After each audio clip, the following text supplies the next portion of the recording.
തീർച്ചയായും ഈ തെരഞ്ഞെടുപ്പിൽ നമ്മൾ കാണുന്നത് ഒരു പാർലമെന്ററി ജനാധിപത്യത്തിൽ ശരിയാവുന്ന പലതും വിശാലമായ ജനാധിപത്യത്തിൻ്റെയോ രാഷ്ട്രീയ ധാർമ്മികതയുടെയോ കണ്ണാടിയിലൂടെ നോക്കുമ്പോൾ ശരിയായി കൊള്ളണമെന്നില്ല. ഉദാഹരണത്തിന് രാഹുൽ ഗാന്ധി വയനാട്ടിൽ മത്സരിക്കാൻ വരുന്ന നിമിഷം മുതൽ നമ്മൾ ആവർത്തിച്ച് ചോദിച്ചുകൊണ്ടിരുന്ന ചോദ്യം, രാഹുൽ ഗാന്ധി വയനാടിന് പുറമെ അമേഠിയിലോ റായ്ബറേലിയിലോ മത്സരിക്കാനുള്ള സാധ്യതയുണ്ടോ? റായ്ബറേലിയിൽ നിന്ന് സോണിയാഗാന്ധി രാജ്യസഭയിലേക്ക് പോകുന്നതോടുകൂടി റായ്ബറേലി സീറ്റ് ഒഴിവ് വരുമെന്നും അമേഠിയിലല്ല രാഹുൽ ഗാന്ധി മത്സരിക്കുന്നതെങ്കിൽ റായ്ബറേലിയിൽ മത്സരിക്കുമെന്നുള്ള അഭ്യൂഹങ്ങളാണ് അപ്പോഴെല്ലാം ഉണ്ടായിരുന്നത്. എല്ലാ മുതിർന്ന നേതാക്കളോടും നമ്മൾ ചോദിച്ചു, രാഹുൽ ഗാന്ധി റായ്ബറേലിയിൽ മത്സരിക്കാൻ സാധ്യതയുണ്ടോ? വയനാടിലെ തിരഞ്ഞെടുപ്പ് കഴിയുന്നതുവരെ രാഹുൽ ഗാന്ധി റായ്ബറേലിയിൽ മത്സരിക്കും എന്നുള്ള ഒരു വിവരം അവർ പരസ്യപ്പെടുത്തിയതേയില്ല. തീരുമാനം നേരത്തെ എടുത്തിരുന്നു. കാര്യം കൃത്യമായ തീരുമാനമാണ് എടുത്തിരുന്നത്. ആ തീരുമാനത്തെ ഞാൻ അഭിനന്ദിക്കുന്നു കേട്ടോ.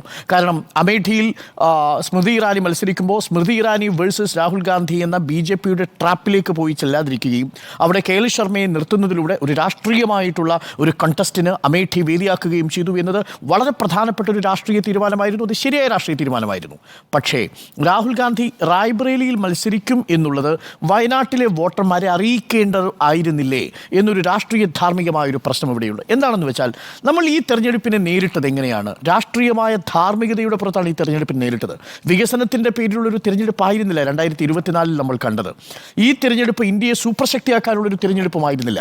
അടിസ്ഥാനമായി ഇന്ത്യയെ തന്നെ നിശ്ചയിക്കുന്ന രാഷ്ട്രീയ ധാർമ്മിക പ്രമാണങ്ങൾ മുന്നോട്ട് വെച്ചുകൊണ്ടാണ് സാമൂഹിക നീതിയുടേതാണെങ്കിലും ട്രാൻസ്പെറൻസിയുടേതാണെങ്കിലും അഴിമതി വിരുദ്ധമായിട്ടുള്ളൊരു രാഷ്ട്രീയത്തിൻ്റെതാണെങ്കിലും ഒപ്പം തന്നെ മതേതരത്വത്തിൻ്റെയും ഒരു രാഷ്ട്രീയമാണ് മുന്നോട്ട് വെച്ചത്. അപ്പോൾ സ്വാഭാവികമായും വോട്ട് ചെയ്യുന്ന വോട്ടർമാർക്ക് ഈ മണ്ഡലത്തിൽ മത്സരിക്കുന്ന രാഹുൽ ഗാന്ധി മറ്റൊരു മണ്ഡലത്തിൽ കൂടി മത്സരിക്കാനുള്ള സാധ്യതയുണ്ടോ എന്നറിയാനുള്ള അടിസ്ഥാനമായിട്ടുള്ളൊരു രാഷ്ട്രീയ അവകാശം നിഷേധിക്കപ്പെട്ടു എന്നാണ് എൻ്റെ വ്യക്തിപരമായ നിലപാട് ഈ വിഷയത്തിൽ. അത് യഥാർത്ഥത്തിൽ പൗരന്മാരോട് തുറന്നു പറയണമായിരുന്നു. ഇപ്പോൾ ഇന്ദിരാഗാന്ധി ഇതേ റായ്ബറേലിയിൽ നിന്ന് മത്സരിക്കുന്ന സമയത്ത് തന്നെ ആന്ധ്രാപ്രദേശിലെ മേദക്കിൽ നിന്ന് മത്സരിക്കുന്നുണ്ട്. അന്ന് മേദക്കിൽ നിന്ന് മത്സരിച്ചിട്ട് റായ്ബറേലിയിൽ നിന്നുള്ള സ്ഥാനാർത്ഥിത്വമാണ് രാജിവെക്കുന്നത്. പകരം മേദക്ക് അന്ന് എടുക്കുകയാണ് ഇന്ദിരാഗാന്ധി ചെയ്യുന്നത്. ആന്ധ്രാപ്രദേശ് ഇന്നിപ്പോൾ തെലങ്കാനയുടെ ഭാഗമായ മേദക്ക് അന്ന് ഇന്ദിരാഗാന്ധി തുടരുന്നു, റായ്ബറേലി ഇന്ദിരാഗാന്ധി വിടുന്നു. പക്ഷേ അന്ന് തിരഞ്ഞെടുപ്പിന് മുമ്പ് ഈ രണ്ടിടങ്ങളിലും ഞാൻ മത്സരിക്കും എന്നുള്ളത് ഇന്ദിരാഗാന്ധി എല്ലാവരും അറിയിക്കുന്നു. രാഹുൽ ഗാന്ധി ആദ്യം വയനാട് മത്സരിക്കാൻ വരുമ്പോഴും റായ്ബറേലിയിലും അമേഠിയിലും വയനാട്ടിലും ഞാൻ മത്സരിക്കാൻ വരുന്നു എന്ന് നമ്മൾ അറിയുന്നു. പക്ഷേ ഈ ഘട്ടത്തിൽ വരുമ്പോൾ മാത്രം എന്തുകൊണ്ട് റായ്ബറേലിയിലെ രാഹുൽ ഗാന്ധിയുടെ സ്ഥാനാർത്ഥിത്വം രഹസ്യമായി വെച്ചു എന്നുള്ളത് വളരെ പ്രധാനപ്പെട്ടൊരു ചോദ്യമാണ് എന്നാണ് ഞാൻ മനസ്സിലാക്കുന്നത്. ഇത് പലതവണ ഞാൻ ചോദിച്ചിട്ടുള്ള ചോദ്യം കൂടിയാണ്. പക്ഷേ അപ്പോഴൊന്നും നേതാക്കൾ കൃത്യമായ മറുപടി നൽകിയില്ല. തീരുമാനമായിട്ടില്ല എന്നിങ്ങനെ നീട്ടിക്കൊണ്ടുപോകുന്നു. അത് ശരിയായിരുന്നില്ല. രണ്ടാമത്തെ പ്രധാനപ്പെട്ട ഒരു വിഷയം, റായ്ബറേലി എന്ന മണ്ഡലത്തിൻ്റെ ഒരു പൊളിറ്റിക്കൽ സ്വഭാവം. നമ്മൾ സാധാരണ പറയുന്നത് അത് കോൺഗ്രസിനോട് അനുഭാവം പുലർത്തുന്ന ഒരു മണ്ഡലമാണ് എന്നാണ്. പൂർണ്ണമായും റായ്ബറേലിയുടെ രാഷ്ട്രീയം നോക്കിക്കഴിഞ്ഞാൽ റായ്ബറേലി ഒരു പൊളിറ്റിക്കൽ കോൺസ്റ്റിറ്റ്യുവൻസി ആണെന്നാണ് എൻ്റെ അഭിപ്രായം. റായ്ബറേലിയുടെ ചരിത്രം 1952 മുതൽ ഇങ്ങോട്ട് നോക്കിയാൽ 72 വർഷങ്ങളിൽ 66 വർഷത്തെ കോൺഗ്രസിനെ മാത്രമേ ിട്ടുള്ളതെങ്കിലും 2 പ്രധാനപ്പെട്ട ഘട്ടങ്ങളിൽ കോൺഗ്രസിന് റായ്ബറേലി കൈയൊഴിഞ്ഞിട്ടുണ്ട്. അതിലൊന്ന് എന്ന് പറയുന്നത് അടിയന്തരാവസ്ഥയ്ക്ക് ശേഷം രാജ്നാരായൺ മത്സരിക്കുന്ന സമയത്ത്, അന്ന് BLD ടിക്കറ്റിൽ മത്സരിക്കുമ്പോൾ അന്ന് ഇന്ദിരാഗാന്ധിയെ പരാജയപ്പെടുത്തുന്നത് 55,000 വോട്ടിൻ്റെ ഭൂരിപക്ഷത്തിലാണ്. അത് വലിയ പരാജയമാണ്. 1900 ഓർമ്മിക്കണം, ഏത് ഇന്ദിരാഗാന്ധിയാണ് പരാജയപ്പെടുത്തുന്നത്? അതേ റായ്ബറേലി മണ്ഡലം 1971 അതായത് ഇന്ദിരാഗാന്ധി രണ്ടാമത് മത്സരിക്കാൻ വരുമ്പോൾ അത് സ്പ്ലിറ്റിന് ശേഷം പാർട്ടി വിഭജിച്ച് ഇന്ത്യൻ നാഷണൽ കോൺഗ്രസിൻ്റെ അസ്തിത്വം തന്നെ ചോദ്യം ചെയ്യപ്പെടുന്ന അവസ്ഥയിലെത്തുമ്പോൾ ഇന്ദിരാഗാന്ധിക്ക് 65% വോട്ട് കൊടുത്താണ് റായ്ബറേലി രണ്ടാമത് സ്വീകരിക്കുന്ന ഇന്ദിരാഗാന്ധി. അന്ന് ഇന്ദിരാഗാന്ധി കോൺഗ്രസ് ഇന്ദിരയായിട്ടാണ് മത്സരിക്കുന്നത്, ഓർഗനൈസേഷൻ ഇന്ദിരയായിട്ട് പിളരുന്ന ഘട്ടത്തിൽ. അന്ന് സ്വീകരിച്ച റായ്ബറേലി അടിയന്തരാവസ്ഥയുടെ കാലത്തിനു ശേഷം നടന്ന തിരഞ്ഞെടുപ്പിൽ ഇന്ദിരാഗാന്ധിയെ മാറ്റി നിർത്തുകയാണ്. അവിടെ റായ്ബറേലിയിൽ രാജ്നാരായണനെ വിജയിപ്പിക്കുന്നു. അതാണ് ഒരു ഘട്ടം. രണ്ടാമത് വീണ്ടും ഇന്ത്യൻ നാഷണൽ കോൺഗ്രസിൻ്റെ കൈയൊഴിയുന്ന മറ്റൊരു ഘട്ടം കൂടിയുണ്ട്. എപ്പോഴെന്നറിയാമോ?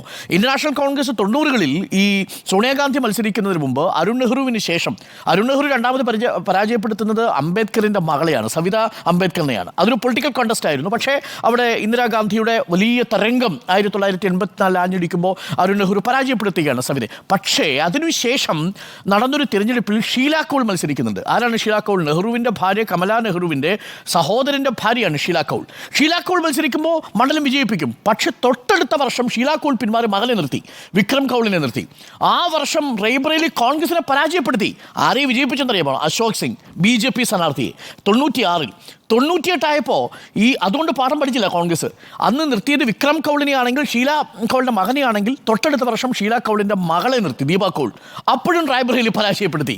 2 വർഷം, അതായത് തുടർച്ചയായിട്ട് ഈ മണ്ഡലത്തെ നോക്കാത്ത, ഈ മണ്ഡലത്തോട് രാഷ്ട്രീയമായ അനീതി കാണിച്ച, രാഷ്ട്രീയ ശരിയും തെറ്റും തിരിച്ചറിയാൻ ബോധമുള്ളവരാണ് റായ്ബറേലി മണ്ഡലത്തിൽ എന്നുള്ളത്. അതുകൊണ്ട് രാഹുൽ ഗാന്ധി ഇത്തവണ റായ്ബറേലി മത്സരിച്ചതിന് ശേഷം, അതും വയനാടിനേക്കാൾ ഭൂരിപക്ഷം കൊടുത്ത് റായ്ബറേലിയിൽ സോണിയാഗാന്ധിക്ക് ശേഷം രാഹുൽ ഗാന്ധിക്ക് ഒരു പൊളിറ്റിക്കൽ പിന്തുണ കൊടുത്തതിന് ശേഷം റായ്ബറേലി ഉപേക്ഷിക്കാൻ രാഹുൽ ഗാന്ധിക്ക് കഴിയുമായിരുന്നില്ല എന്നതാണ് ഒരു പ്രധാനപ്പെട്ട കാര്യം. രണ്ടാമത്തെ പ്രധാനപ്പെട്ട കാര്യം, 27-ൽ തെരഞ്ഞെടുപ്പ് നടക്കാൻ പോവുകയാണ്. നോക്കൂ, ഈ തെരഞ്ഞെടുപ്പിൽ കോൺഗ്രസ് ഉത്തർപ്രദേശിൻ്റെ രാഷ്ട്രീയത്തിൽ ഉണ്ടാക്കിയിരിക്കുന്ന മാറ്റം ചെറുതല്ലല്ലോ.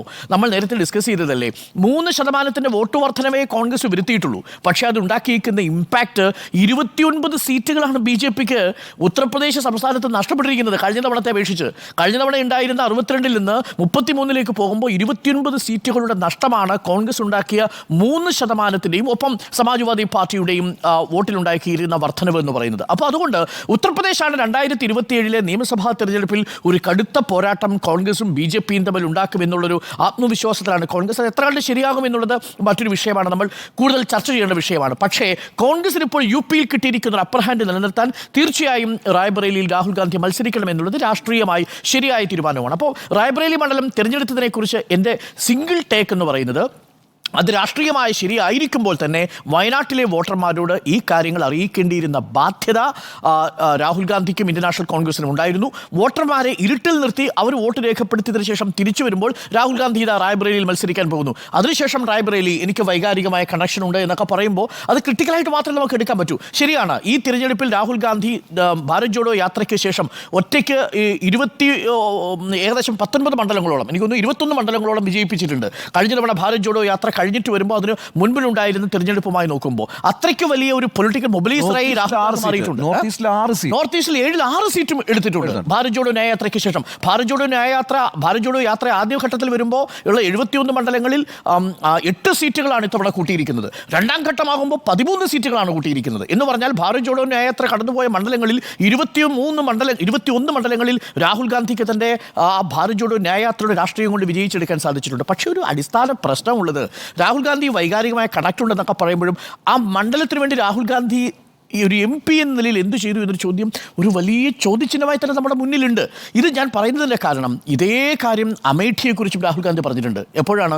കഴിഞ്ഞ തവണ പരാജയപ്പെട്ടതിന് ശേഷം രാഹുൽ ഗാന്ധി അമേഠിയിൽ പോയി രാഹുൽ ഗാന്ധി പറഞ്ഞത്, എനിക്ക് ഈ മണ്ഡലവുമായി ഒരു വൈകാരികമായ കണക്റ്റുണ്ട്, അതുകൊണ്ട് ഞാൻ ഇവിടെ വരും എന്നുള്ളതാണ്. പക്ഷേ നിർഭാഗ്യവശാൽ രാഹുൽ ഗാന്ധിക്ക് വരാൻ കഴിഞ്ഞില്ല. 2 തവണ മാത്രമാണ് അമേഠിയിൽ പിന്നെ പോയിരിക്കുന്നത്. ഒന്ന് 2022-ലെ നിയമസഭാ തെരഞ്ഞെടുപ്പ് വന്നപ്പോൾ, മറ്റൊന്ന് ഇത്തവണ തെരഞ്ഞെടുപ്പിൻ്റെ പ്രചരണത്തിന് പോകും, ഭാരത് ജോഡോ യാത്രയുടെ ഭാഗമായിട്ട് പോകുമ്പോൾ. ആ ഘട്ടങ്ങളിൽ ഒഴിച്ചാൽ അമേഠിയും രാഹുൽ ഗാന്ധി സന്ദർശിച്ചിരുന്നില്ല എന്നുള്ളതാണ്. പക്ഷേ അവിടെ മൊത്തമുണ്ടാകുന്ന രാഷ്ട്രീയ കാറ്റിൻ്റെ ഭാഗമായി KL ശർമ്മ അവിടെ വിജയിച്ചു എന്നുള്ളതാണ് മനസ്സിലാക്കുന്നത്. അപ്പോൾ ചുരുക്കത്തിൽ രാഹുൽ ഗാന്ധി അതുകൊണ്ട് എനിക്ക് വൈകാരികമായ കണക്റ്റ് ഉണ്ട്, എൻ്റെ സഹോദരി മത്സരിക്കുമെന്ന് പറയുന്നതും രാഷ്ട്രീയമായൊരു ശരിയായി ഞാൻ മനസ്സിലാക്കുന്നില്ല. കാരണം ഒരു മണ്ഡലത്തിലെ വോട്ടർമാർ, പ്രത്യേകിച്ച് കഴിഞ്ഞ തവണ 5% വോട്ടിൻ്റെ ഭൂരിപക്ഷം കുറവുണ്ട്. 64% 2019 രാഹുൽ ഗാന്ധിക്ക് കിട്ടിയതെങ്കിൽ ഇത്തവണ കിട്ടിയിരിക്കുന്നതാവട്ടെ 59%. എന്ന് പറഞ്ഞാൽ 5% വോട്ടർമാർ രാഹുൽ ഗാന്ധി വോട്ടിന്റെ കുറവാണ്. അപ്പോൾ 64,000 ഭൂരിപക്ഷത്തിന് കുറവുണ്ട്. അത് നമ്മൾ ശതമാനത്തിലേക്ക് കൺവേർട്ട് ചെയ്ത് 5% കുറവാണ്. സുരേന്ദ്രൻ അവിടെ ഇരട്ടിയാക്കി. അപ്പോൾ അതൊരു പ്രധാനപ്പെട്ട 7.5% 13%. അതൊരു ചെറിയ കണക്കല്ല. അപ്പോൾ 5% കുറവ് രാഹുൽ ഗാന്ധിയെ പിന്തുണയ്ക്കുന്ന വോട്ടർമാരിടയിൽ ഉണ്ടായിട്ടുണ്ട് എങ്കിൽ അതൊരു പ്രധാനപ്പെട്ട കുറവായിട്ടാണ് ഞാൻ മനസ്സിലാക്കുന്നത്. അവിടെ പ്രിയങ്ക ഗാന്ധി അല്ല മത്സരിപ്പിക്കേണ്ടിയിരുന്നത് എന്ന തീരുമാനമാണ്. കാരണം പ്രിയങ്ക ഗാന്ധി ഈ തെരഞ്ഞെടുപ്പിൽ എന്താണ് ആദ്യഘട്ടത്തിൽ മത്സരിക്കാതിരുന്നത്? ഒറ്റ കാര്യമേ ഉള്ളൂ, പ്രിയങ്ക ഗാന്ധിക്ക് മത്സരിക്കാൻ സീറ്റ് കിട്ടാഞ്ഞിട്ടാണോ? പരിവാർ എന്നുള്ള വിഷയം വീണ്ടും മോദി ക്യാമ്പയിൻ ഉയർത്തുമെന്നുള്ളത് കൊണ്ട് ഭയന്നുകൊണ്ട് തന്നെയാണ്. ഇപ്പൊ ഇനി പറയാൻ പറ്റില്ല. പക്ഷേ ഇപ്പൊ തെരഞ്ഞെടുപ്പ് വന്നു. പക്ഷെ പരിവാർ അപ്പുറത്ത് പരിവാറുണ്ട്. മോദിക്ക് തന്നെ അത് ഫേസ്ബുക്കിൽ നിന്ന് മാറ്റേണ്ടി വരുന്നു, എക്സ്പോസിൽ നിന്ന് മാറ്റേണ്ടി വരുന്നു. പക്ഷേ അത് വീണ്ടും പാർലമെന്റിൽ ഇവർ രണ്ടുപേരും കൂടി എത്തുമ്പോൾ പഴയ പരിവാർ രാഷ്ട്രീയത്തിലേക്ക് തിരിച്ചു. കൂടെയുള്ളവർ മുഴുവൻ പരിവാറുകാരാണ്. കൂടെയുള്ളവർ പരിവാർ. പക്ഷെ ഇവിടെയും പരിവാർ വരും. പക്ഷെ അവിടെ അപകടം എന്താണെന്ന് വെച്ച് കഴിഞ്ഞാൽ, ഇവിടെ പ്രിയങ്ക ഗാന്ധി അല്ലാതെ മറ്റൊരു സ്ഥാനാർത്ഥിയെ കോൺഗ്രസിൽ നിർത്താമായിരുന്നു. ഒരു പരിധിവരെ ഇന്ത്യ മുന്നണി ഒരു ഐക്യം പ്രകടിപ്പിക്കേണ്ട ഒരു തെരഞ്ഞെടുപ്പ് കൂടിയായിരുന്നു ഇതെന്നാണ് ഞാൻ മനസ്സിലാക്കുന്നത്. തീർച്ചയായിട്ടും CPI സ്ഥാനാർത്ഥിയെ നിർത്തും. അവിടെ ഇപ്പോഴും ഞാൻ വിശ്വസിക്കുന്നു വയനാട് മണ്ഡലത്തിൽ ഏറ്റവും മികച്ച സ്ഥാനാർത്ഥിയായിരുന്നത് ആനി രാജയായിരുന്നു. ഇപ്പോഴും ഞാൻ വിശ്വസിക്കുന്നു. പക്ഷേ രാഷ്ട്രീയമായ കാരണങ്ങളാൽ അത് ഒറ്റയ്ക്ക് രാഹുൽ ഗാന്ധി മത്സരിക്കുമ്പോൾ അനിരാജ വിജയിക്കുമെന്ന് നമ്മൾ ആരും പ്രതീക്ഷിച്ചിരുന്നില്ല, ഇപ്പോഴും നമ്മൾ പ്രതീക്ഷിക്കുന്നില്ല. പക്ഷേ അവിടെ ഒരു ശരിയായ സ്ഥാനാർത്ഥിയെ നിർത്തേണ്ടിയിരുന്നത് യഥാർത്ഥത്തിൽ ഇന്ത്യ മുന്നണി ഒരുമിച്ച് ആലോചിച്ച് തന്നെയായിരുന്നു. കാര്യം കോൺഗ്രസിന് വിജയ സാധ്യതയുള്ള മണ്ഡലമാണ്. പക്ഷേ അപ്പോഴും നോക്കൂ എം വി നികേഷ് കുമാർ, 20,000 വോട്ടിൻ്റെ ഭൂരിപക്ഷമേ ഷാനവാസിന് രണ്ടാമത് മത്സരിക്കുമ്പോൾ ആ മണ്ഡലത്തിൽ ഉണ്ടായിരുന്നുള്ളൂ. ആദ്യം 1.5 ലക്ഷം ഭൂരിപക്ഷത്തിൽ 20,000 വോട്ടിന് താഴേക്കാണ് വന്നിരിക്കുന്നത്. അപ്പോൾ സിംഗിൾ ടേക്ക് രാഹുൽ ഗാന്ധി വയനാട് ഉപേക്ഷിക്കുന്നു എന്നുള്ളത് റായ്ബറേലി നിലനിർത്താനുള്ള തീരുമാനം ശരിയാണ്. പക്ഷേ വയനാട്ടിൽ മത്സരിക്കുമ്പോൾ റായ്ബറേലി മത്സരിക്കുമെന്നും ഇങ്ങനെ ഒരു തീരുമാനം എടുക്കാനുള്ള സാഹചര്യമുണ്ടെന്നും ഒക്കെ വോട്ടർമാരെ ബോധ്യപ്പെടുത്തണമായിരുന്നു എന്നാണ് ഞാൻ മനസ്സിലാക്കുന്നത്. അതൊരു ഐഡിയലായ സിറ്റുവേഷൻ ആണെന്നൊക്കെ നമുക്ക് പറയാമെങ്കിലും ഈ തിരഞ്ഞെടുപ്പിനെ UDF നേരിട്ടത് രാഷ്ട്രീയ ധാർമ്മികതയുടെ പുറത്താണ് എന്നാണ് ഞാൻ മനസ്സിലാക്കുന്നത്.